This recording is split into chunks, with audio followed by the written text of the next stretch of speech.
My name is Rachel Monroe.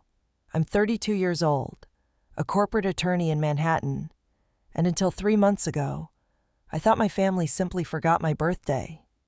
That alone hurt enough. But what actually happened was worse. They didn't forget it. They hijacked it. My parents and my younger sister, Sloane, threw a party at a rooftop venue I'd always dreamed of booking, but it wasn't to celebrate me. It was a surprise career milestone bash. For her, a fake one. They used my stolen credit card to pay for everything. $18,000. Gone. And when I confronted them, my mother said, "You're overreacting. You don't even like parties." That's when it all clicked. This wasn't an accident. It wasn't a miscommunication. It was a pattern. One I'd been too loyal or too blind to see before. Sloane had always been the fragile one, the pretty one, the one who could cry and get what she wanted. Me, I was the reliable one, the problem solver, the walking checkbook. I paid off her college loans. I covered my parents' property taxes last winter. I bought my mom's car. And every time I said no or even hesitated, they acted like I was heartless. So when the fraud report came back, when I saw the name of the vendor, the timestamp, the IP address, I didn't yell. I didn't cry. I documented everything, silently, thoroughly, legally. They had no idea I was already working with a fraud investigator. No idea I had a friend at the bank watching every transaction. No idea that I was building something bigger than a confrontation. This isn't revenge. It's about boundaries, about dignity, about finally saying you don't get to use me anymore. And when the consequences came crashing down public, permanent, and humiliating, they weren't ready. You might want to subscribe before you hear the ending, because you're not going to believe how far they went to cover it up, or what I did to make sure they never could again. Looking back now, I realize this didn't start with the party. That was just the final straw. The truth is, my role in the family was cast a long time ago, and I played it so well. I forgot I had a choice. Sloane was always the center of gravity in our household. When she was 8, she cried for 2 weeks because a teacher said her handwriting was messy. My mom pulled her out of school. I'm not exaggerating. She homeschooled her for the rest of the year. Meanwhile, I broke my wrist during a soccer game in middle school and went to the ER alone. I had to call my friend's mom to drive me. That's the dynamic. Sloane gets smothered in care. I get told I'm so independent. At 14, I got a part-time job at a bookstore to save for college. I was proud of that. My dad told me it was cute and asked if I could pitch in for Sloane's dance recital costume. It was $180. I gave him the money. At 19, I got into NYU on a scholarship, but it didn't cover housing. My parents said they were stretched thin because Sloane had just started at a private arts academy. I maxed out federal loans, worked 2 jobs, and lived with 4 roommates in a 1-bedroom. At 24, I got my first real job as a paralegal. The week I signed my contract, Sloane crashed her car. My parents called, said she was too scared to tell insurance. I paid out of pocket $2,700. At 28, I paid off my student loans, quietly. No celebration, no applause, just the satisfaction of knowing I did it alone. But they didn't even notice. And by 30, I'd already covered $6,000 in back taxes for my parents when they got a lien on the house, $500 in dental surgery for Sloane's dog, a $9,000 down payment on a lease after Sloane's credit was denied. I kept receipts, not because I planned to use them, just because, I don't know, maybe part of me hoped one day I'd be able to say, "See, I mattered too." But when you're the reliable one, they don't see you. They only see what you can provide. I was the fixer, the silent hero, the dependable wallet. And for years, I let them convince me that was love. It wasn't. I remember one year, my 29th birthday, I got a text from my mom that said, "Happy birthday, sweetie. Can you Venmo $100 for Sloane's application fees? She's nervous and needs the boost. No cake, no phone call, just a transaction. And I sent it. Because I thought, maybe if I keep giving, they'll eventually see me. Maybe this is just a rough season. Maybe, deep down, they love me but don't know how to show it. But every maybe just turned into a no. The only time I ever saw my name come up in family conversations was when they needed something. They called it teamwork. I called it being a utility. And Sloane, she never once offered to pay me back. In fact, she'd act confused when I brought it up. I thought Mom said you offered, she said once. When I reminded her that I never offered, she rolled her eyes and replied, "Okay, well, it's done now, isn't it?" That was her, entitled, dismissive, and utterly protected. What still stings the most, my parents weren't cruel. They were indifferent, like I wasn't a daughter. I was a line item. I didn't even realize how deeply ingrained it all was until a colleague asked me, during lunch one day, "Do your parents ever help you out?" I actually laughed. The idea sounded absurd. Then I realized that wasn't normal. I was 32. I had my own condo. I was promoted to junior partner last fall. I mentored 2 interns, chaired a pro bono committee, and worked 60-hour weeks to earn my standing. And yet, I was still the girl they called when Sloane's tuition check bounced, or their AC broke down, or someone needed bail money for Sloane's boyfriend's DUI. Yeah, that happened, too. I paid that one off quietly because I didn't want it to affect her job applications. She never said thank you. So when the birthday party happened, when I showed up thinking it was just dinner and saw her face on the banner, her name on the cake, her initials in gold foil balloons hovering over the bar I paid for, it wasn't betrayal. It was confirmation. I'd never been family. I'd been funding.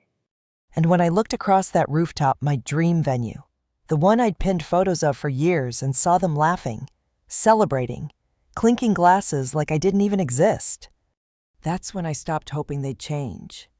I stopped begging to be seen. I started building something else. The party ended, and I didn't say a word. I stayed for 27 minutes, long enough to hand over the wine I brought, long enough to fake a smile through 2 introductions, long enough to count exactly how many people came to celebrate my sister's fake promotion at a job she'd already been fired from a month earlier. No one knew, because Sloane didn't tell them, and apparently, neither did my parents. They wanted a picture-perfect night, and I guess I was supposed to play along, grin, and stand beside the banner they'd printed with a title she didn't earn and a company that hadn't employed her in weeks. I left before dessert. No one stopped me. No one even noticed. I got into my car, drove to the river, and sat there for 2 hours. I didn't cry. I didn't call anyone. I just stared at the water and felt nothing. That scared me more than if I'd been furious, because I wasn't numb from shock. I was empty from repetition. This wasn't a one-time betrayal. It was the final proof that I was never going to be seen, not for who I was, not for what I'd given, not even for what I'd lost. So I went home, opened my laptop, and filed a fraud report. I already knew what the outcome would be. I had enough financial literacy to understand how chargebacks worked. But that wasn't why I did it. I wanted a timestamp.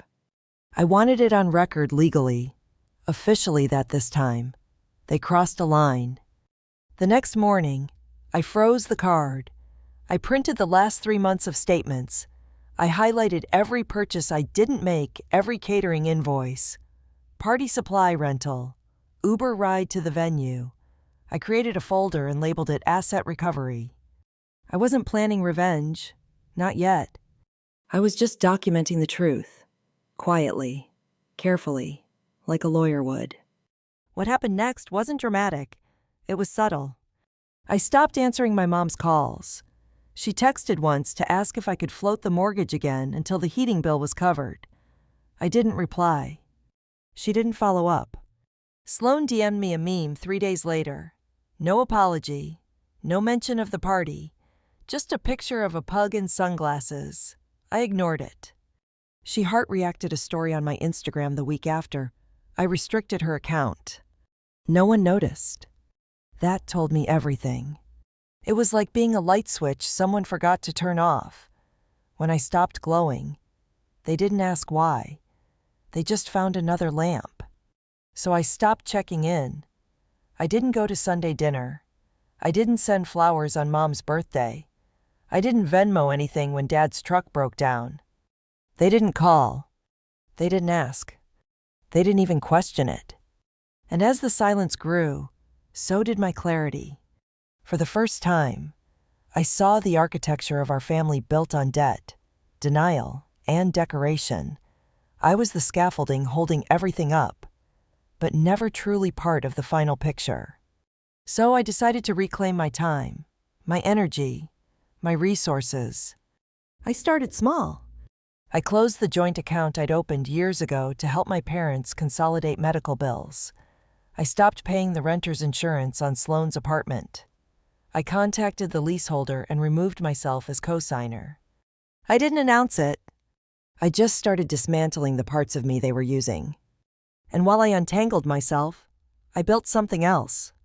Every morning, before work, I read articles about high-yield investments, fraud protection law, small claims, court limits, identity theft statutes by state. I wasn't reading for curiosity. I was reading for strategy. By month 2, I'd started working with a financial advisor, a friend of a friend. We combed through everything.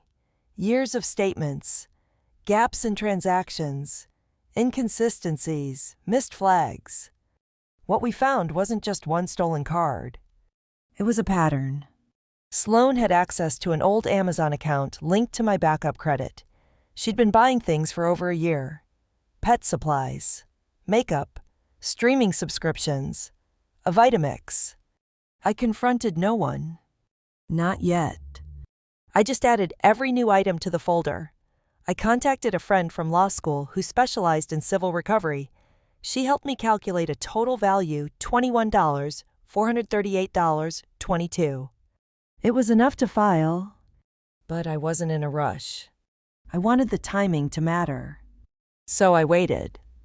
I stopped attending family functions. I started therapy. I traveled alone, something I'd always wanted to do but never had time for because I was always needed. In Florence, I ate dinner under fairy lights.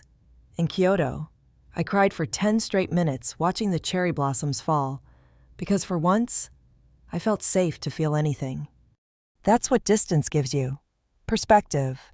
Space to grieve people who are still alive. It wasn't until I came home, 6 months after the party, that I got the call that changed everything. My mother, voice tight, almost performative. "Hi, honey. We have a situation with Sloane's visa. She's been accepted into an MBA program in Toronto. It's a huge opportunity. We just need some paperwork, your tax history, because, well, she listed you as a co-sponsor last year when she applied." I stood there, in my kitchen, holding the phone like it had burned me. She listed me, without asking, on a government application. That wasn't a mistake. That was fraud. And that was the moment I stopped documenting quietly. That was the moment I started preparing to make it public. After that phone call, everything shifted. I didn't yell. I didn't argue. I told my mother I'd look into it, then hung up and opened the folder I'd been quietly building for months. Inside screenshots, email threads, bank records, delivery addresses, IP logs, and a timeline of every single unauthorized use of my accounts spanning over 16 months. This wasn't a misunderstanding. It was a case file. I booked a meeting with a fraud investigator I knew through a colleague. 2 days later, we were sitting in a glass-walled office downtown, going over every detail like it was evidence, and I'd kept my tone measured, my documentation tight. And most importantly, I'd waited until the damage was big enough, clear enough, illegal enough to be irrefutable. The moment I mentioned Sloane had used my identity to co-sign international visa documents, he sat up straighter. Do you have proof? I slid the scanned PDF across the table. My name, my social security number, my tax ID, my digital signature copied from an old lease agreement. Forged. He whistled low and said, "This just went from civil to criminal." That's when I knew I wasn't just reacting anymore. I was building something they couldn't ignore. While the investigation moved forward, I shifted into full focus mode. Every dollar I'd loaned, every invoice I'd paid, every system I'd kept running behind the scenes, I closed them all. I removed myself from co-signed leases, canceled shared insurance, locked down my credit with two-factor authentication and fraud alerts across all bureaus. I even changed my legal address. No more back doors. No more open tabs. No more loopholes they could slip through. And while I tightened every lock in my life, something else began to change. I started breathing deeper, sleeping longer, laughing more. At work, I crushed 2 major cases back to back and earned a nomination for a national legal award. One of my pro bono clients wrote a letter that ended up getting published in the New York Law Review. My firm offered me a lead counsel role on a 7-figure account. And for the first time in a decade, I didn't feel guilty for being good at something. I stopped apologizing for my ambition, stopped shrinking myself to make others feel comfortable. I stopped pretending I didn't want more just because my family told me I already had enough. Meanwhile, Sloane's picture-perfect life was unraveling. Turns out the job she'd been fired from wasn't the first. A friend of mine who worked in the same industry casually mentioned that Sloane's name was now flagged on an internal do not rehire list. She'd been caught taking credit for someone else's project, and when confronted, she blamed personal trauma. I didn't say a word. Then came the fallout from the fraud investigation. Quiet, slow at first. A letter, a phone call, a warning. Her student visa application was now under secondary review. The forged co-sponsorship form triggered a full inquiry by the Canadian consulate. And because my fraud complaint was now on record, her name was flagged. She was told not to leave the country until the matter was resolved. I heard all this third hand, through a mutual cousin who asked, "Are you okay? Sloane says you're attacking her." I smiled and said, "I'm enforcing boundaries. Let them spin the narrative however they wanted. I wasn't hiding anymore." By the time fall rolled around, my life had changed entirely. I bought a new condo on my own, no co-signer, no shared debt. I furnished it with things I loved, hardwood floors, a real espresso machine, an office with bookshelves that reached the ceiling. I started running again, not to outrun anything, just because I could. And then the email came. It was from my father. Subject line: family meeting. Urgent. It read, "We need to talk. Your mother and I are very concerned about what you're doing. Sloane is struggling, and this legal situation is hurting everyone. Can we please speak as a family, face to face, and resolve this before it goes any further?" That was the first time in my life he ever referred to something I did as hurting everyone. Not Sloane's actions, not the theft, not the fraud. Me holding them accountable. I didn't reply, but I did make a decision.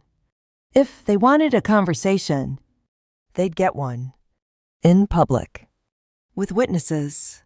And under oath, if necessary.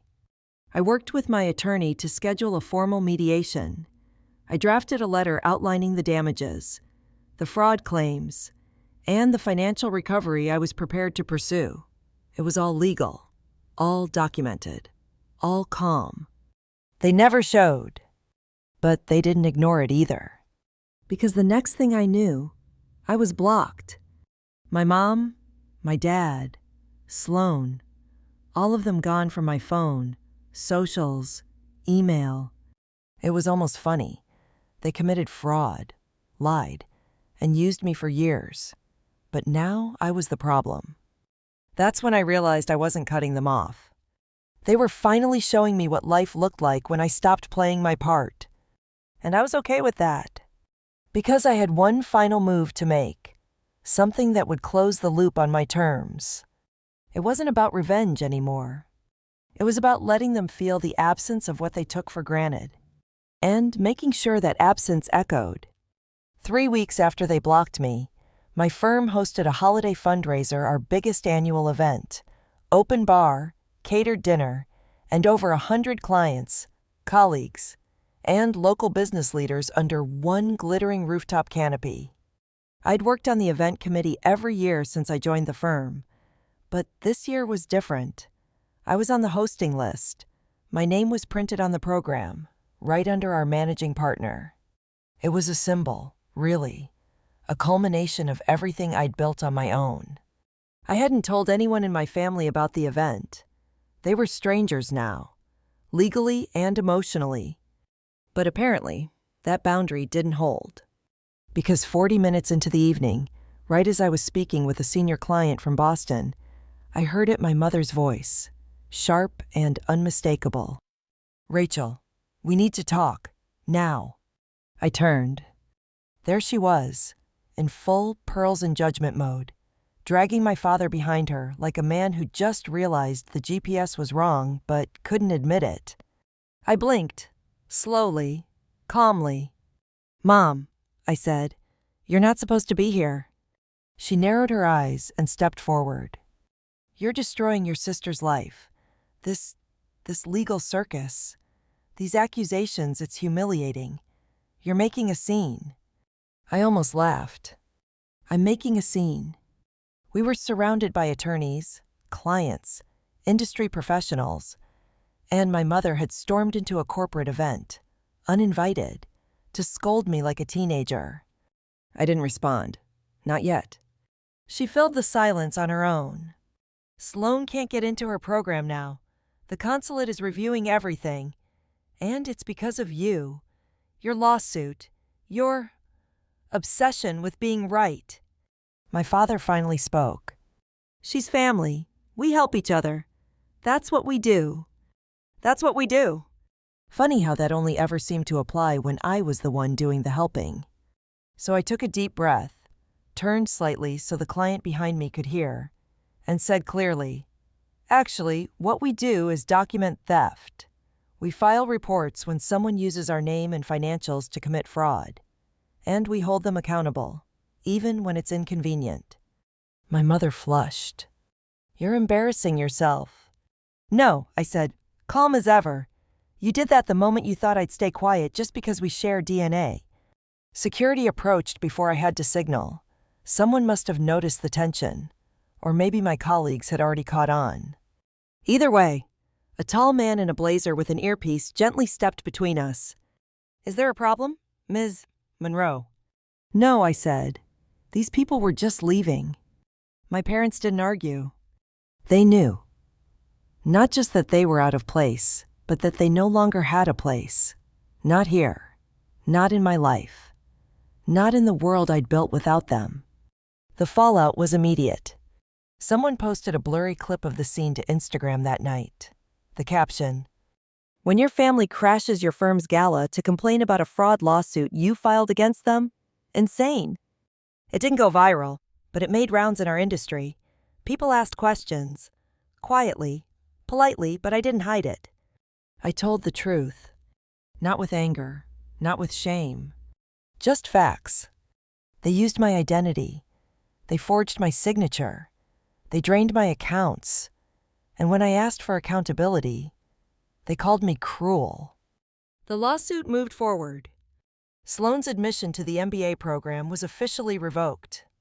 The Canadian consulate flagged her record for attempted visa fraud, and she was barred from reapplying for 24 months. My civil suit for financial restitution proceeded without contest. They never responded to the summons. A default judgment was issued in my favor for $21,438.22. Legally, I was whole again. But emotionally, that took longer. The truth is, I didn't enjoy watching them fall. There was no thrill in seeing Sloan post cryptic stories about being betrayed by blood, or hearing from a cousin that my parents were telling everyone I had a mental break. It was pathetic. Because even at their lowest, they couldn't take responsibility. They couldn't say, "We were wrong. We used you.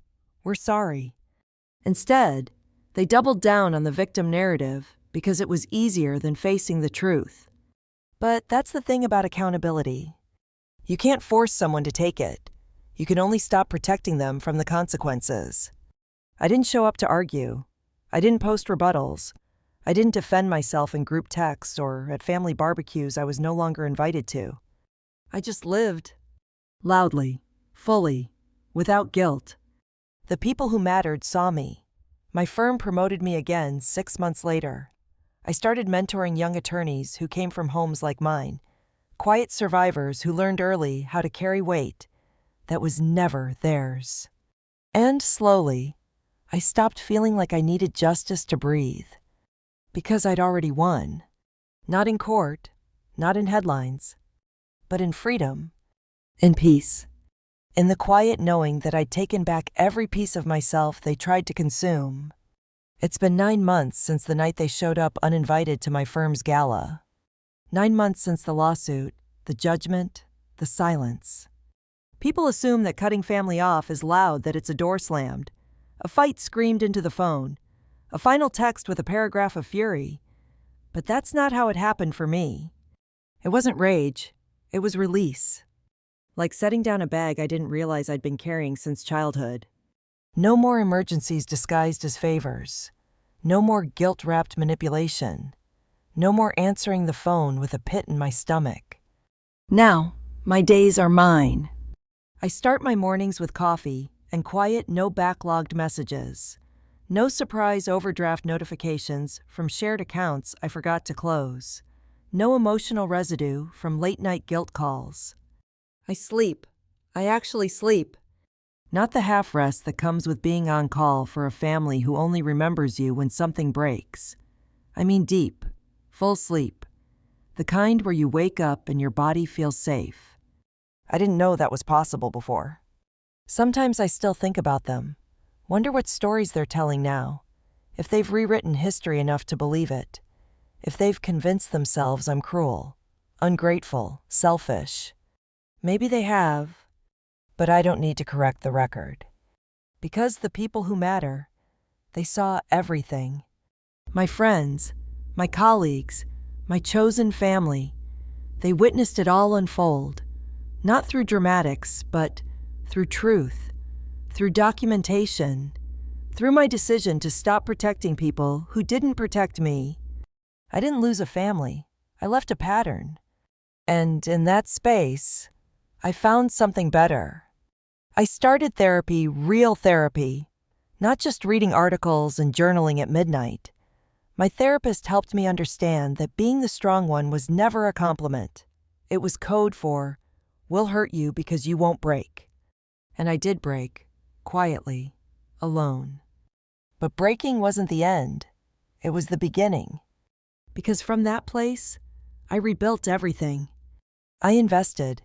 I traveled. I started hosting Sunday dinners with friends who bring wine and laughter and never ask for money or explanations. We cook together. We celebrate each other. We say thank you. It's simple, and it's everything I thought I'd never have. One night, I was telling a story about Sloane to a friend. Something small, something old, and she paused and said, "You talk about her like she's a ghost." And I realize she kind of is. Not dead, just distant, faded, like someone I used to know before I knew who I was. There's no hatred left, just space. That space has become my boundary, and I protect it like I would a child, firmly, gently, without apology. If they ever reached out again, I don't know what I'd do. Maybe nothing, maybe something. But I know there's no going back. Because the life I've built now, it's mine, entirely, authentically. And no one gets to edit that again. Some people ask me if I ever regret going public, if I wish I'd handled it quieter, more privately, without legal action or confrontation. I don't. Because people like my sister, like my parents, they count on your silence. They thrive in the shadows of politeness, banking on your fear of conflict to protect them from consequences. But boundaries without accountability are just wishes. And I don't make wishes anymore. I make decisions. Hard ones, necessary ones, the kind that create freedom. So if you're listening to this, wondering if it's too late to step away from the people who drain you, it's not. It's never too late to choose yourself. It's not revenge. It's not cruelty. It's not bitterness. It's clarity. And once you see clearly, you can't go back to squinting through excuses. You deserve peace. You deserve reciprocity. You deserve people who don't just love what you give, but who love you. And if that means walking away, walk. You'll be amazed at what opens up when you stop bleeding for people who treat your survival like a convenience. So, that's my story. Not of revenge, but of reclamation. Of taking back the years, the dollars, the dignity, and turning them into a life I actually want.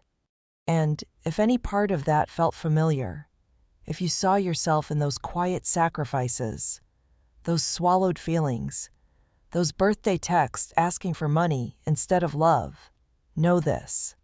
You're not alone. Drop your story in the comments. Say what happened to you. Speak it out loud. You'd be surprised how many people will say, "Me too." Because silence protects the wrong people. But stories set us free. It's strange how quiet life becomes when chaos stops calling. There's a different kind of silence now, one I never knew I craved. It's not lonely, it's clean, like air after a storm. No alarms, no apologies waiting to be accepted. No tension wrapped in obligation. Just space and choice. A few weeks ago, I got a letter in the mail. Handwritten, no return address, but I recognized the handwriting immediately. It was Sloan. 6 pages. Rambling, defensive, emotional. She said she never meant to hurt me, that she was under pressure, that she wasn't thinking clearly when she used my information. She didn't say I'm sorry, not once. But she did say something that stuck with me. "You've always been so strong. I guess I just assumed you'd be fine." That line hit me harder than I expected, because it was honest. Twisted, yes, but honest. That's what strength looks like to people who never had to build it. It looks effortless, automatic, like something you were born with instead of something you bled for. They never saw what it cost. They never saw the nights I spent in college, choosing between groceries and books. The mornings I woke up sick, but still went to work so I could cover their bills. The stress rashes. The quiet tears in public restrooms. The therapy I had to fight myself to attend. To them, I was fine. And maybe I was, but I was also exhausted. Her letter went in a drawer, not out of pettiness, but because I needed to hold on to it, not to revisit the pain, but to remember what it taught me. That strength without boundaries isn't noble. It's dangerous. It tells the wrong people, "It's okay, I'll carry this too." Not anymore. That version of me apologetic, overextended, always second-guessing is gone. In her place, someone deliberate, measured, whole. Now, I spend my energy on people who understand reciprocity, who don't flinch when I say no, who don't confuse access with entitlement. I teach now, once a month, at a legal clinic for financial abuse survivors, mostly women, some just out of marriages, others coming from families that looked a lot like mine. They ask me how to start over. I tell them you don't need revenge. You need receipts, boundaries, and peace of mind. Build that brick by brick. Quietly, if you must, but build it. And when someone breaks your trust, don't explain yourself to people committed to misunderstanding you. Just act. With clarity, with class, with consequences. Because dignity isn't loud, but it's unmistakable. Sometimes I think about that rooftop party. How poetic it was that the thing meant to humiliate me ended up being the turning point that rebuilt my life. All those people, all that money, all that glitter. And yet, it couldn't hide the truth. That night wasn't about her. It was about me. It was the moment I realized I'd been showing up for people who wouldn't show up for me. Paying for validation I never received. Earning respect in a house that only spoke the language of manipulation. And the moment I walked away, my life finally began. That's the legacy I'm leaving behind, not just for myself, but for anyone listening who's ever felt like the invisible sibling, the dependable daughter, the one everyone leans on but no one stands beside. You are not cold for enforcing boundaries. You are not broken for walking away from family. You are not selfish for choosing peace over proximity. You are simply awake. And once you wake up, you owe it to yourself to stay that way. So if this story resonated with you, if something in your gut whispered, "This is me," don't brush it off. Don't shrink. Don't tell yourself, "It's not that bad." It's exactly that bad. And you don't have to wait for a betrayal big enough to justify leaving. You can leave quietly, strategically, permanently. You can stop proving your worth to people who benefit from your doubt. You can step into your own name, your own power, your own peace. And when they realize you're gone, not physically, but emotionally, spiritually, financially, you'll hear from them. They'll call it an overreaction, a phase, a mistake. They'll try to bait you back into the role you played so well for so long. But you won't go back. Because you'll know the difference between family and access. And access. That has to be earned.